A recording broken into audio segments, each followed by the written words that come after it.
राज्यात स्थानिक स्वराज्य संस्थांच्या निवडणुकीचा भार दिवाळीनंतर उडणार आहे.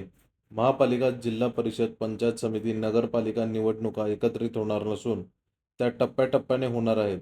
कोणती निवडणूक आधी होईल, कोणती नंतर हे अद्याप निश्चित नाही.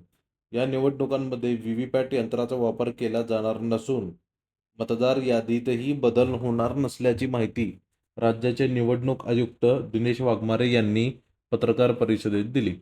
विभागीय आयुक्त कार्यालयात मंगळवारी दुपारी निवडणूक आयुक्त वाघमारे यांच्या प्रमुख उपस्थितीत नाशिक विभागाची निवडणूकपूर्व आढावा बैठक पार पडली. यावेळी राज्य निवडणूक आयोगाचे सचिव सुरेश काकाणी, विभागीय आयुक्त डॉक्टर प्रवीण गेडाम उपस्थित होते.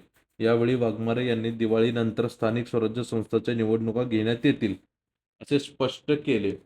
महापालिकेची निवडणूक आधी होईल की जिल्हा परिषदेची की पंचायत समित्यांची हे तेव्हा जाहीर होईल, असे नमूद केले.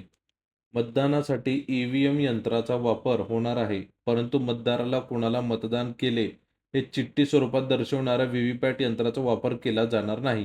व्हीव्हीपॅट यंत्रामुळे मतदान प्रक्रियेस वेळ लागत असल्याने त्याचा वापर केला जाणार नसल्याचे वाघमारे यांनी स्पष्ट केले.